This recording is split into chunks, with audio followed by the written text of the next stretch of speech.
In the fast-paced world of business, finding a clear path to profitability can be a challenge. Welcome to 0 to 100 with your host, Jared Guy Randolph, seasoned business and finance expert. Tune in for actionable insights and strategies to accelerate your business success.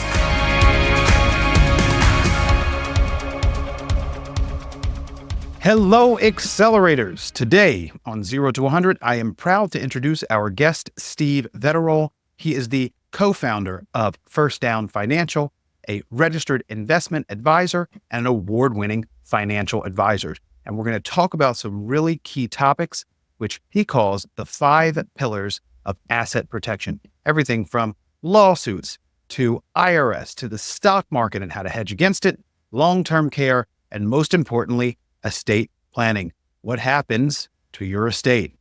We're going to talk about it. For those of you who do not know me, my name is Jared Guy Randolph. I am the founder of BoxFi. We are the nation's leading payment consultant, providing business growth solutions through payment processing. And I'm very excited to share the network I have built over my 25-year entrepreneurial career to help you grow your business and become more profitable. Ladies and gentlemen, let's accelerate together. I'm very happy to have Steve, the man, the myth, the legend, Vettorel, if you're Italian, or Vettorel, if you're not Italian. Steve, how you doing today?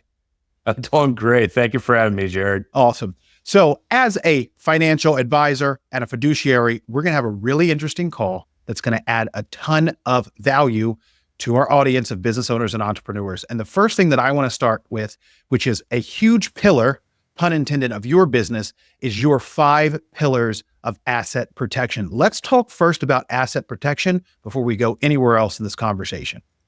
So probably the biggest question I get, and for everybody in the audience, I would highly encourage you to reach out to me, because the longer version of this presentation, which is about an hour long, will absolutely do you justice in this. We're going to touch a lot about a lot of these topics very basically, but I really think the deeper dive is going to be a huge value to the audience, especially if you're considering starting a business, a current business owner, a physician, some sort of practicing whatever, and so forth. But a lot of people will ask me, why estate planning, Steve? Why does it matter? I mean, really the answer is it just depends on who you're talking to, right? If you're talking to an attorney, asset protection means something completely different than if you're talking to somebody like myself as a fiduciary, as a Series 65 financial advisor. Attorneys will tell you, well, you need to have trusts in place, protect your assets from liability insurance and all that. And that's very important. We'll talk about that today. But really the bottom line of asset protection is there are 5 distinct components or pillars to it. And the importance of each of these components is almost paramount. A lot of them dovetail into each other in how they're structured. Right. One thing I try to offer my clients is unbiased advice is that I'm not a CPA, I'm not an attorney, right? Everything we talk about today, past performance is no indication of the future and all the disclaimer stuff. Seek advice from your own counsel.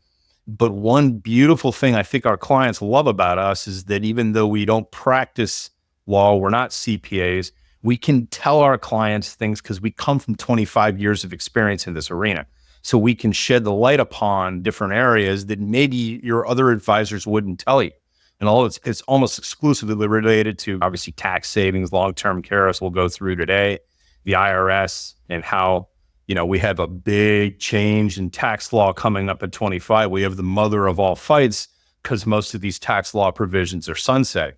So certainly the areas of asset allocation and the investments in the market as a whole and real estate, and obviously the client's business. But the asset protection component I could talk for hours on this, but just in terms of keeping a really just very shallow discussion, I would encourage everybody at the end to please listen to this presentation in its entirety. The individual I work with heavily on not only this book, but the presentation as a whole is the only other advisor I've ever come across in this entire country that thinks exactly like I do. And I've been in beta tests to help him develop his assessment software to analyze risk, which is essentially everything. So within that software, do you have the 5 pillars already built out in that software? Go walk me through the 5 pillars. So the 5 pillars, pillar number 1, and I can always refer to the sheets, and we have an extensive PowerPoint that goes with this. We really kind of try and send out to everybody if they want it. But the first pillar is lawsuit protection. And the bottom line of that is it's just negligence, right? Car accidents. Surprisingly enough, you're going to do yourself wonders in negligence if you just don't text and drive. I mean, driving is 6 times in texting more dangerous than drunk driving. Most people don't know that. Wow. Before I got into this a few years ago, I didn't even understand. The next thing is premises liability. So this is slips and falls, handrails, parties on your property, so forth. This is negligence related to that, and that you can be personally liable for those events, right? Wow. Looking at professionals, right? Lawyers, doctors, CPAs, insurance agents, architects, the professional negligence. It's a big deal in this country. And we work with a lot of physicians in our practice here in Central Florida that are cardiologists. They obviously have significant potential negligence, and they must have malpractice insurance. But just taking the steps to protect themselves and their practice, regardless of what the practice may be, Right. is of utmost importance. Like, a lot of people don't know this, for instance, lawsuit protection. I can't tell how many people I come across as clients, they own property outside of their primary residence, right? Right. A lot of us do. Right. And they don't have the property in a trust.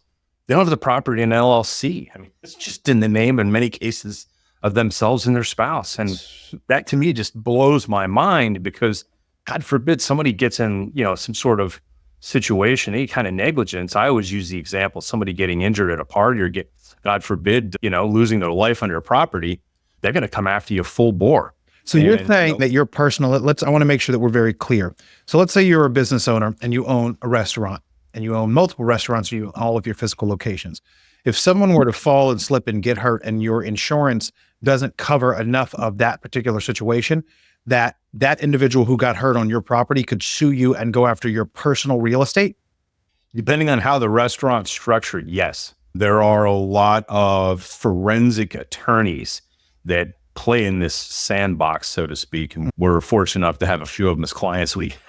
This goes, but it is scary what these guys can find with modern big data. I mean, they basically, if they do enough digging with just normal legal systems of data access we all can have, like a catch light or something like that, they could tell if you're wealthy or not.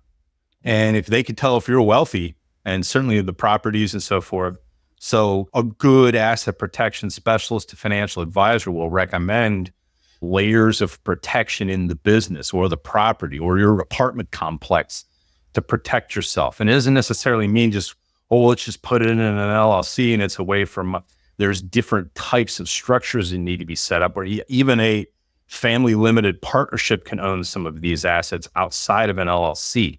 Again, this is where I have a tendency to go too deep, but just for purposes of the discussion, there are multiple ways, and you really want to find, in my opinion, an unbiased advisor to present all of the different options to you and the pros and cons. So let's do this, because it's really important what you're talking about. And you and I have had this conversation before, and I do have the book. It is number 3 on my list of books I'm going to read. I got to get through 2 others first, but I am very excited to read it because I want to learn more.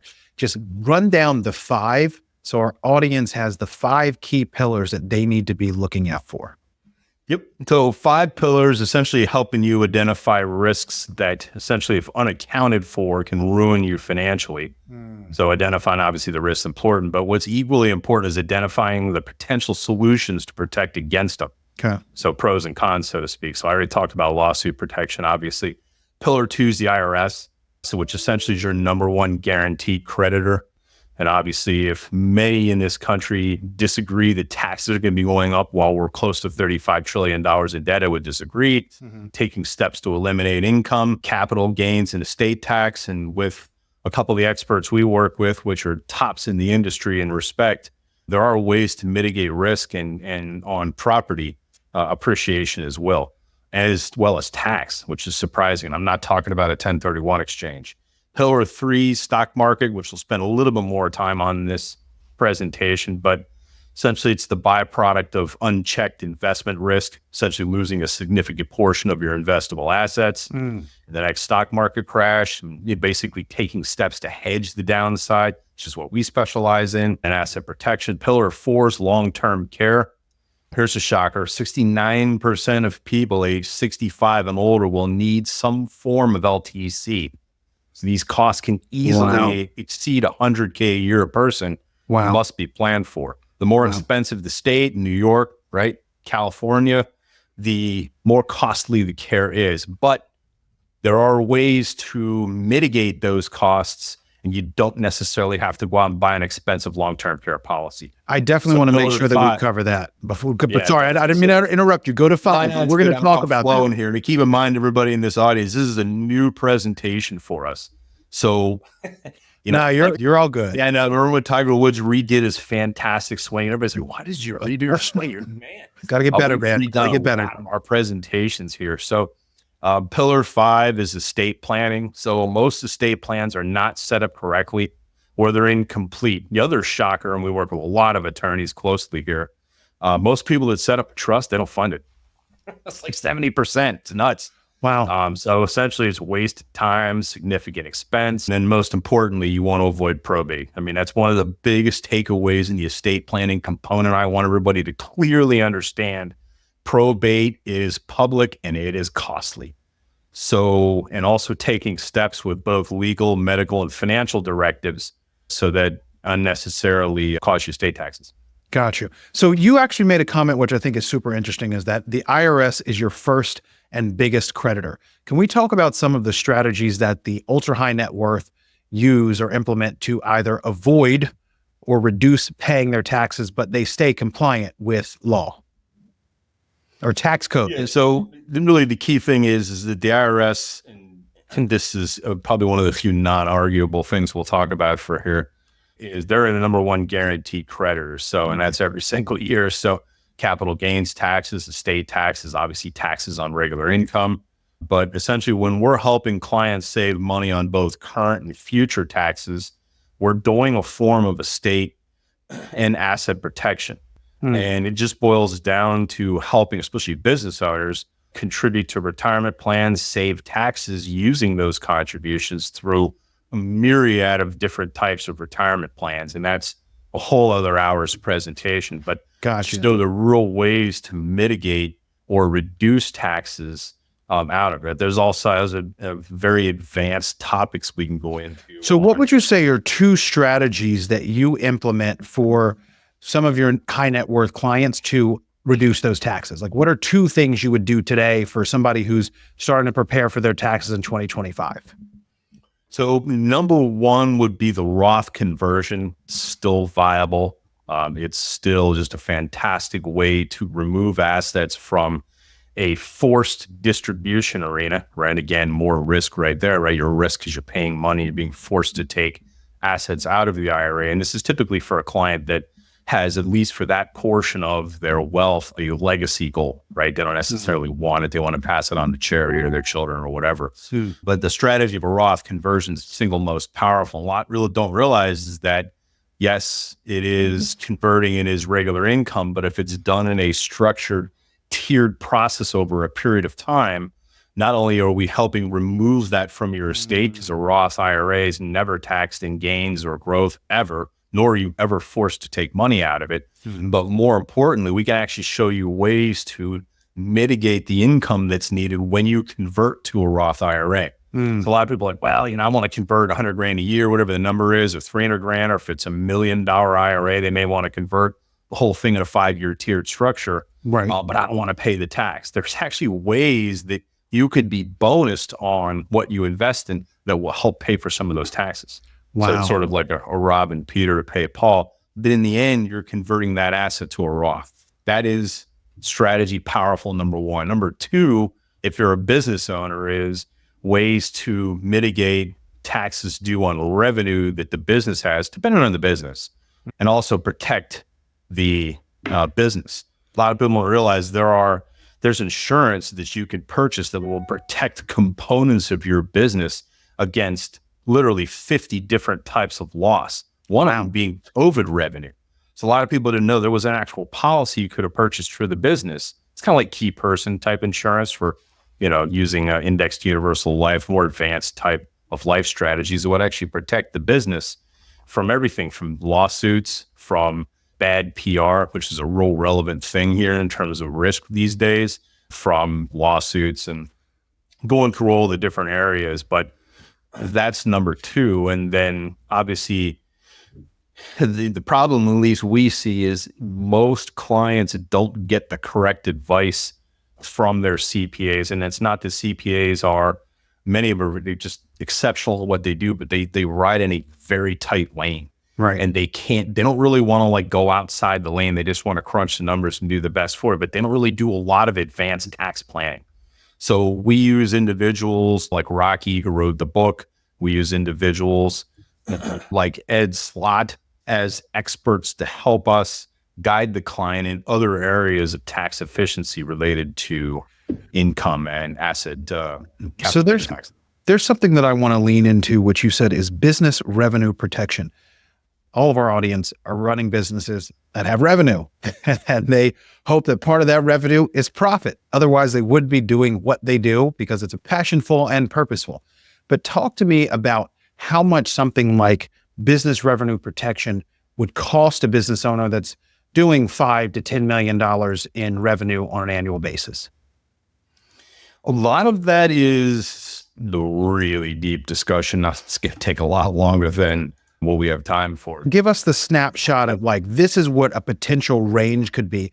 Because the good thing is to be able to be aware of it and wrap your head around it going into the conversation, less about the intricacies, but it's like, hey, it's going to cost you $5,000 a year, but XYZ will be protected if you have something like this in place. Well, I mean, the business as a whole would be protected, but the answer to that question is probably about 14 or 15 variables of it depends. You very easily could spend, I always use the example of somebody owns $400,000 in NVIDIA stock, and maybe they put 40 G's into it. They've held it for a long time, so they have just a monster capital gain, right? And that's why they don't want to sell it.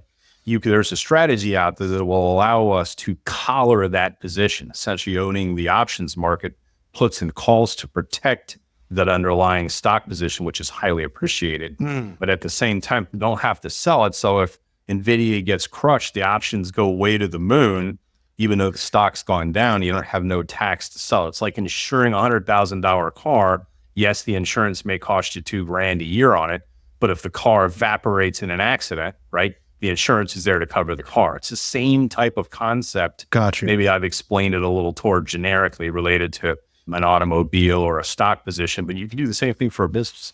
Not for revenue loss, just because you're not aggressive in the marketplace or what have you, or competitive, but it's loss due to an outside exogenistic event, COVID, lawsuits, somebody that's trying to poison pill your business, whether maybe it's an aggressive acquirer, right? Almost like a hostile acquisition. Gotcha. There's insurance to protect against stuff like that. Gotcha. But the surprising thing to most of the business owners we meet with, there are all kinds of other strategies that even though the business makes a lot of money, 5-10 million a year, we come across a lot of these clients, there are ways to cut those taxes down to the IRS a lot, 20, maybe 30% off of that, and protect the business at the same time. Wow, that's awesome. So, and again, it depends, right? There's a myriad of factors and variables that go into that, because a lot of people listen to this and be like, oh, right, I got all these strategies. It totally depends on the business. So, well, what's unique about the position that you're in is you actually have the answers for it depends, which is really great for our audience. But there's something else that you mentioned earlier, which I think is really important. We all understand this. We just don't know what to do. The stock market truly is unpredictable. And if there's ways in which the audience could hedge against the market, explain to us what to do so we can protect ourselves. Yeah, so a little bit of backstory, if I may. We'll spend just a bit more time on this section. So I would encourage everybody listening to this, if you've learned nothing else, please leave this conversation with this understanding. There is a large amount of financial advisors in this country, and I would encourage everybody on this call, if you do ever have or decide to engage the services of an advisor, we'd be happy to talk to you as well. please make sure you go through a rigorous investigation of these individuals, checking their background, going through everything that they've done, and can they demonstrate it? Most importantly, do they have downside protection? Now, we're going to show slides 34 through 36 in this particular one, but for the purposes of the discussion, the one of the 5 pillars is really just protection. So if you're looking at the screen and you're old enough to have been around since you've been in the stock market, the chart shows the big declines in both 2000 and the 2007 crash. Right. So you can see the circled numbers there of minus 50%. That's actually a monthly value number. The daily number is essentially minus 55 at its worst. But so when the market crashed in 2007, people ask, well, is the stock market a creditor? And I said, the answer is absolutely.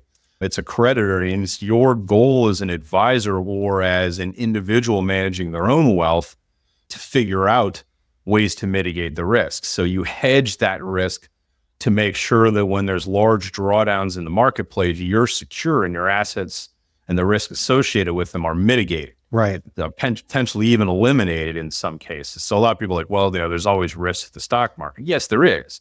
But depending on who you use as a planner, you may hear, well, don't worry, I'm going to take care of your assets. I'm going to put you in a proper mix of stocks and bonds. And then you'll see in some cases, like in the next slide, and they may show you an asset allocated model, a 60-40, and talk about market profile or talk about any kind of modern portfolio theory. How did that help you during the 2000 and 2007 corrections? The portfolio still got clobbered. And they're like, well, you were diversified. You had your assets allocated correctly among different areas.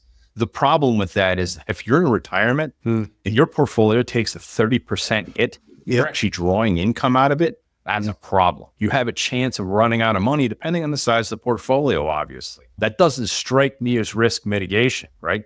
I don't want my assets going backwards. Right. So if you have a 30% loss in any particular, and then that's a dramatic effect. Obviously, the recovery is not 30%. When you're down 30% in the market, you have to get a 43% return just to get back to even. So it's really, really important that these large drawdowns in the stock market, especially in retirement years, when you maybe have higher chances of needing to draw income from the portfolio, are less. So you get really essentially avoiding it. The other thing that people probably will never tell you in any investment meeting, did you know that if you have a number of accounts, and let's say you have 3 accounts and one of them is down and the other 2, maybe they're flat or they're up, you don't ever draw the money from the account that's down. You always draw it from the ones that are either flat or going up in a given year. I mean, it seems intuitive, right? But in reality, a lot of people are like, well, this account's, but I'll just take that. I never want to draw money from an account that's down. You have a significantly higher chance, especially if you have 30, 40 years, in some cases longer, of longevity in retirement when there's drawing income from those assets. It is absolutely critical to gauge the appetite. Here's a question, because I want to stay on this right now. You just said something important in terms of flat or down for the accounts.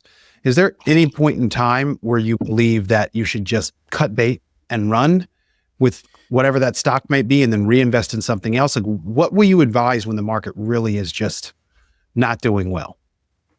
Yeah, I mean, obviously, so out in the asset allocation, it is imperative, and there's very few of us like myself and Rocky and probably a host of others. We represent about maybe 5% of the financial advisors in the market that actually have a long-short strategy for clients. And we actually implement it. I mean, it's not a lot of trading, but it's such trying to sidestep big downs in the market. In some cases, maybe short if it's real protracted down, right? Yep. The difference is what you'll hear and what a lot of people listening to this podcast will say, well, you can't time the markets.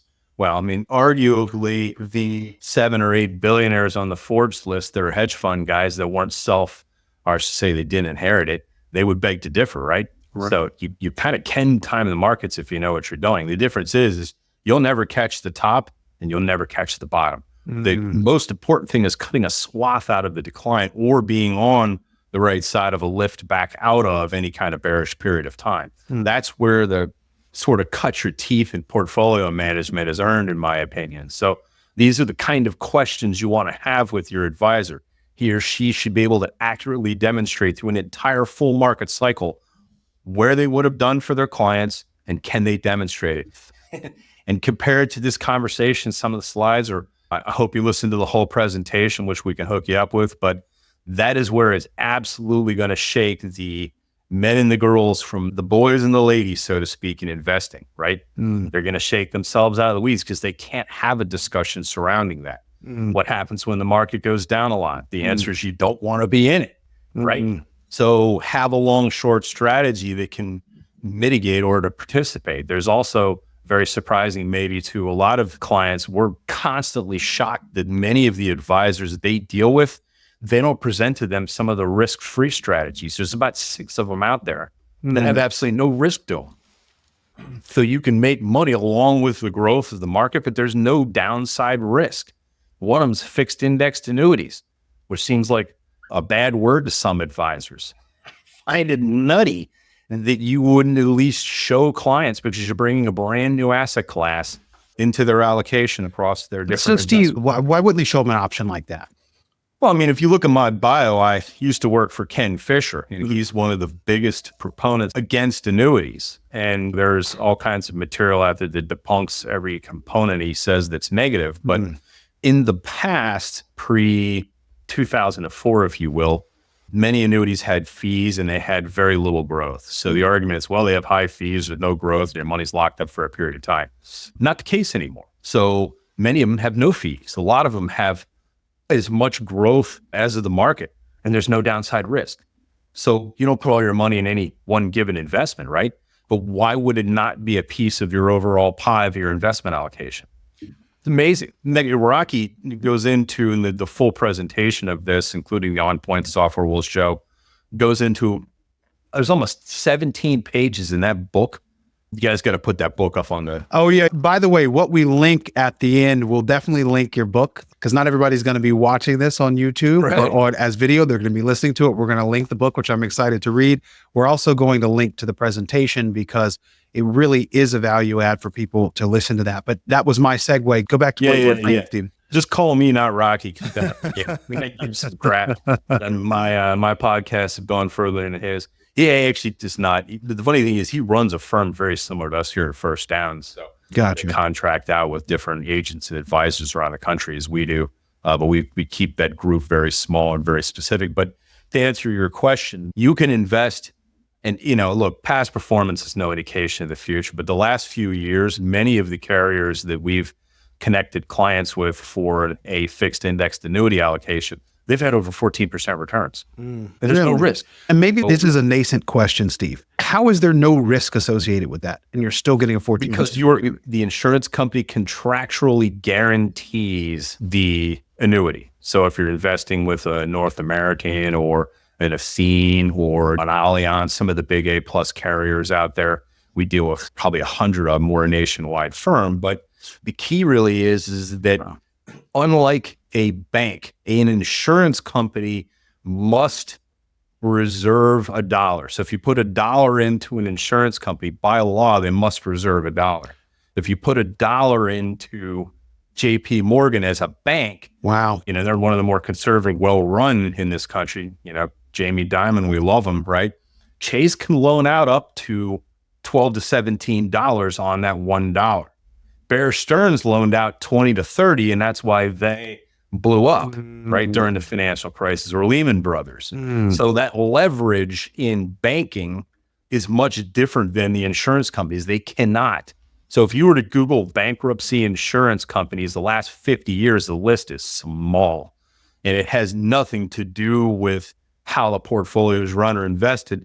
In many cases, it was a failed merger on one of them and some malfeasance a long, long time ago by another one. But there's just like, how many banks, 17 or 18,000 banks went poof in 2008? There was only 4 insurance companies that went down. So we want to make sure that because of a merger.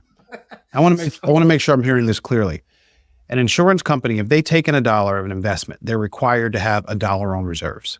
It's called reserve requirement. Wow. That's actually huge, man.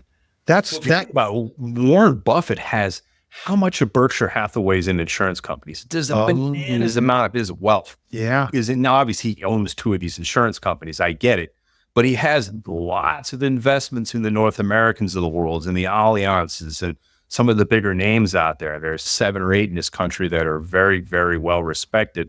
They have very high ratings. We typically only work with A-rated carriers to A+, but the performance of these products recently has been stellar. But here's the thing. If the stock market is down 20% in a given year, you lose 0 in your fixed index annuity. You also don't make anything that year either, but you're protecting the asset, right? Wow. That's a major hedge. That is a major hedge.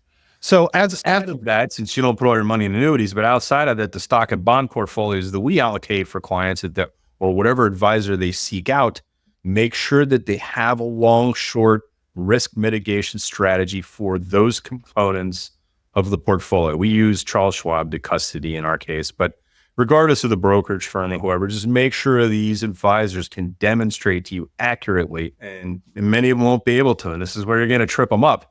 So we have a really popular piece that gets downloaded from our website a lot. It's called the 17 questions to ask your financial advisor.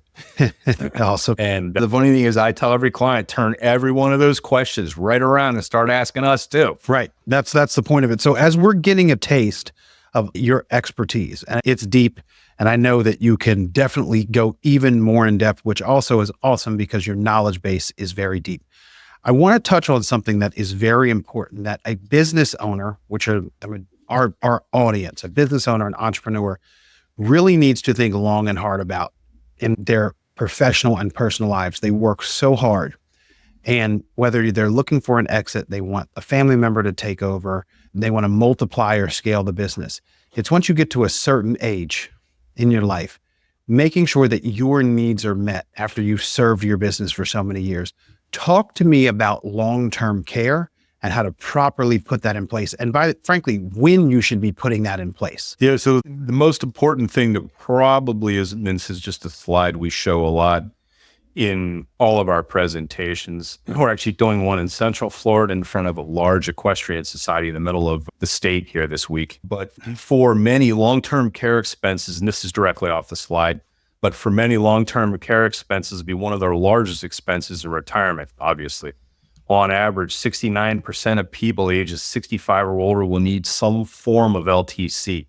Average daily cost of private nursing home today is $275 a day or $108,000 annual. And this is off a Genworth study, so I have all the notes. And I'll give you something anecdotally. I personally had a very dear friend who I love and was so happy she was in my life for many years, pass away in her 70s. And towards the end of her life, we were paying for care. Right. And it was $16,000 a month for care. It was literally $4,000 a week for care, for full care. And God forbid, we always say a prayer for some of our aging clients here, but it's important that if there is any kind of Alzheimer's or dementia, those numbers go up exponential from what I just quoted. Is there like an age where you should start looking at long-term care so you get ahead of it? So just keep in mind that with the average daily cost of like an assisted living care, it's about $54,000 a year. So when helping clients protect against LTC costs, we do a form of asset protection utilizing life insurance. So it's much easier. And obviously this is something to do. Just people say, well, how to better prepare for this? The answer is get yourself a quality policy, not a long-term care policy, but get yourself a quality life insurance policy. The earlier, the better, right? Because you can qualify obviously and pass all the medicals. Right. But get that earlier in life versus waiting till you're 70 and trying to get a standard rating on a policy. But that's one of my biggest piece of advice is, and the business can pay for the policy as a benefit to the ownership. Get into how that works, but there are ways that you can deduct, obviously, those expenses that will pay for that protection. It's kind of like a key man insurance type of situation. Right. But the answer to the question, most people don't know this, is that a traditional LTC insurance is very expensive. It's difficult to get underwritten. Obviously, if you wait till you're older, premiums can be increased in future years. But today, there's what's called an ABLTC life insurance policy is a lot more viable. So essentially, it's designed to pay a portion of the death benefit before death. In some cases, it could pay it out within a 3 to 6 year term, depending on the policy. but the underwriting is relaxed. It's just a phone interview. So unlike traditional LTC policies, in an AB LTC policy, they can have the following attributes. So you can have a return of premium rider, such if you need the cash, it's there. It has a sizable death benefit if it's not used. Okay. One even comes with an unlimited death benefit, which is essentially that 3 to 5 and 6 year term. Because with long-term care insurance itself, will cost you about $4 to $9 grand a month if you're older right now. It's pointless. And obviously, with us, and maybe it's just our clientele, I mean, our average client's 7 figures. So many of them, they can be self-funded, God forbid, if they have to go into a facility. But many of them that followed our strategies early on, they now have policies that will help pay for it. And it's not costing them $4 to $9 grand. But I will say this, just because of my experience, even if it was $4 or $5 grand a month, which is $1,000 to $1,250 a week, it's far cheaper than double, triple, or quadruple that, which you can easily, if you want long-term care in home. If you're going into an assisted living facility, I think that's a very different story. But this is just something that people need to key into because it's important, and the healthcare benefits that we have just aren't great. And who knows if Medicaid and Medicare are still going to be around in 20 or 30 years from now. So I'm in my 40s now. I'm starting to look at and think about things like this, compounding on things like also disability insurance as a business owner. What if something happens? I can't show up to work. I can't do what my team needs me to do. The business isn't going to thrive. It's not going to grow, and we're all screwed. So it's really important that you have these things in place. And we've covered the lawsuit protection, your IRS is your creditor. We talked about the stock market. We talked about long-term care. There's something that's really important that we should talk about that kind of encompasses all of that. And it's your fifth pillar is the estate planning. Walk me through, if I'm a business owner, I walk through your door and I say, Steve, we're doing $10 million annually in revenue. I'm earning 20% of that. So I'm bringing home $2 million. And I'm in my mid-40s, married, couple kids. What should I be looking at in terms of estate planning that are like the 3 key things that I need to do right away if I've done absolutely no estate planning? Thing I would say is take a long, hard look at every asset you own. What is its value? And by the way, if you're looking to, we have a really cool free service where they'll give you a rough business evaluation, but based on some really good software. So if you want to evaluate a business, you can get in touch with me. Cool. It's just done through a particular piece of very specific software through one of our life carriers, Jared. So it's a really cool free service we offer. It's not going to go into a detailed business evaluation, but it'll put a number on the business generally based on a whole myriad of factors in the data. But get a valuation of the business, obviously all the valuation of all the assets, what they're titled in. And then everything, if you've listened to everything we've talked, we're going through the deeper presentation, you'll begin to be able, the lights will start to go on. Okay, well, the apartment complex is in my wife's name or mine and my partner's name. That's the same partners that own the HVAC company, right? There's a flag right there, right? So get in touch with us to get some good advice on that. But really it boils down to past the inventorying, the estate planning component is the 5th pillar, but I think it is just as important as the other 4. Because the key is to get those assets in the right title or the right ownership based on whatever wills, trust, durable powers. And a lot of this can be knocked out. It doesn't have to be expensive, by the way. There's a couple of attorneys we deal with that run online where you can get more of a generic plan put together, but have something at the very least. Whereas the advanced planning, using spousal lifetime access trusts or a dynasty trust, which is the big one I talked to you about, Jared, that will allow you to 1031 the property in what's called a dynasty or a Delaware statutory trust.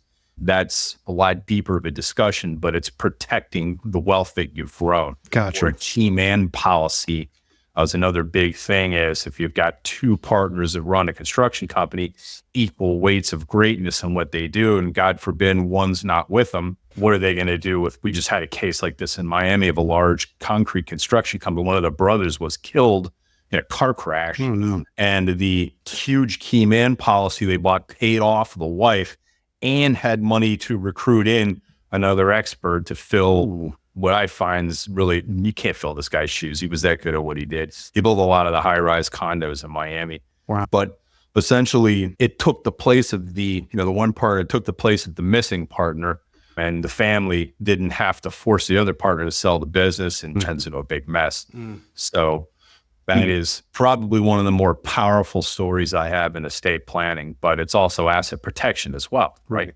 So let's take the concepts that we talked about. We talked about these as the 5 pillars of asset protection, which asset protection is all about mitigation of risk. So how do you, as an advisor, and you're working with a client, balance that risk mitigation, but still have a really great growth strategy for them in place as well?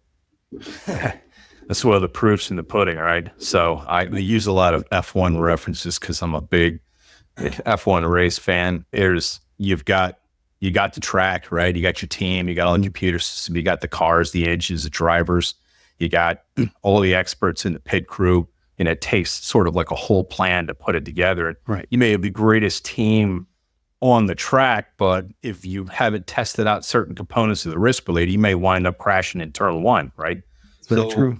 The key is really putting the right amount of percentages into all of these. I'm not saying having an even spread, because everything's different for every client. Even though we got 365 clients at the firm and we oversee over 400 million of their wealth, there are many of those clients that have such a specific situation.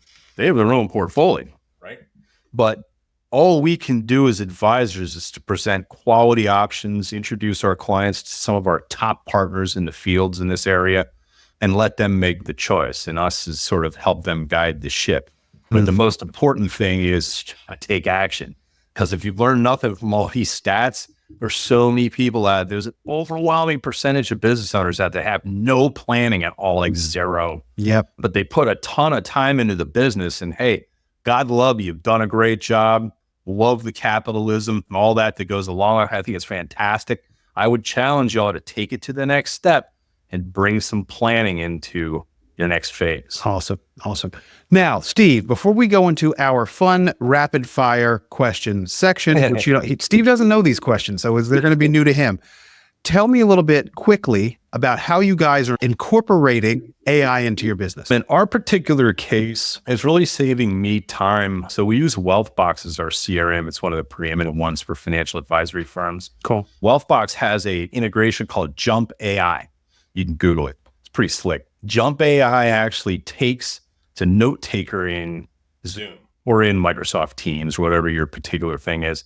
But this is so good. It could take an entire 2-hour Zoom, and I've had some 2-hour Zooms with clients before, summarize the whole thing, email the notes to the client, and put all the notes from a compliance perspective, FINRA SEC inside of. That has saved me a bunch of time, because as advisors, we're meeting with clients, we're putting plans together. I'm the portfolio manager for the firm, so it saves me a lot of time in meetings. The other thing is that inside of Charles Schwab, we have a system called iRebow, which he uses AI to go through and know all of the different clients that own NVIDIA or Procter & Gamble or whatever the stock or position is. And I, with the click of a button, can set particular parameters of a sale related to that position within almost a half a percentage point degree across all accounts. So if I'm like, NVIDIA hits, make up the number, 200, we're gunning for it. Actually, if it hits 200, I want a 50% reduction in these 3 accounts. iRebow will go in the AI, will execute. I love to hear that you're using AI, because it's really important for everyone's business. We use it, and it is changing the game for everyone. So, Steve, we're going to go into the rapid fire section. You ready? Let's do it. Coffee or tea? Coffee. If there were a zombie apocalypse and you had to leave the house, protect your family, what is the weapon of choice you're taking with you? A Daniels Defense MM4V7 AR. You know what? I say yes. I don't know what the heck that is, but why not? The Daniels wins all the contracts with the special forces. We have 2 of their big dogs in Washington as clients. You got this weapon about 4 years ago. It's the bomb. I'm going to come hang with you if there's a zombie apocalypse. Seriously, this thing's like the BMW M5 of ARs. That's awesome. So is there any book that you would recommend our audience of entrepreneurs and business owners read? It's a mandatory. What would you suggest? So typically business owners want to read self-help books on how to be a better person. I'm a James Clear fan. Atomic Habits. Yeah. Period. So one of my favorite books, I did that on my Sunday book review a couple months ago, and I recently had another guest who said the same thing. That really was a game-changing book because it helps you get focused, and it's those little tiny habits that add up at the end of the day, and that's a really good suggestion. So here's my next question for you. What is the number one thing in your industry that you disagree with? Just a fixed asset allocation, just like that 60-40. We'll obviously have the slides up for everybody to see, but it really is just please do not keep a static asset allocation. Regardless of whoever your advisor is, they may be your best friend's goldfish's brother, and I get it. You got the family connection, but please make sure they are dynamic with your asset allocation through all full market cycles. If you're a business owner, you're doing $10 million in revenue on an annual basis, and I walk through the door and I hand you a $300,000 check, how would you advise them to invest that $300,000 to double their profits over the next 12 months? Depending upon who they want to run the money, there are a number of strategies. I'm not necessarily about doubling because the IRS and the SEC and Federal will be chasing me down the street because I'm guaranteeing performance, right? But past performance, no indication of the future. But the key really is what's the time frame for the money, right? What's your expectations for growth? And if those are solid expectations, many of them, somebody that comes in with that type of stipulation, they don't really have reasonable expectations, right? So I got to have a conversation with them, sort of bring them back down to earth, if you will. But realistically, if the market was to, probably going to see a pretty big correction next year, regardless of who's running the swamp in DC. The problem is we're $35 trillion in debt. So we are probably going to see a correction in equities next year. And if that in fact is the case and they were looking to double it, I'd probably tell them to take some big dogs in maybe 6 or 7 tech stocks, but buy long-term calls on them after they've corrected a bunch. Some will be down 50% in a major correction, right? If you had done this in 02, 07, maybe even arguably the latter part of 22 or the first quarter when COVID nailed in 2020, you'd have done really well because a lot of those positions were up over 100%. That means the options would have been up 4 or 5-fold over that same period of time. What is the biggest obstacle that you have had to overcome in your business to build the success that you have today? It really is throwing down the challenge for clients to act. That's been the biggest. It really has nothing to do with us. I mean, we could be the best thing since sliced bread, right? But for clients, not the right timing. Look, I get it. We're here to help you. But we find many people will just stick their head in the sand. And if I really could get any message out, this be to get out and take action. It's like Atomic Habits, right? James Clear lays out some of the best detail I've ever come across of taking action. Teeny steps for the goals, right? Then the other one, Sahil Bloom, who, if you don't know who he is, very, very up and coming podcaster, Sahil Bloom, he has a whole segment out there on anti-goals. He uses going down that river rafting trip or trying to get to the sunset at the end of the rafting trip. But everybody's focused on getting to the end of the river. They're not focused on the 6 rocks that get hit. They could flip the boat over in the next turn. So if you focus on just anti-goals, this is real powerful in investing, by the way. If you focus on just anti-goals along the way, you have a much better shot at getting to that horizon. Does Sahil have a book or just a podcast? Sahil, he's such a fantastic story. So Sahil Bloom, you can look him up. He's a great guy.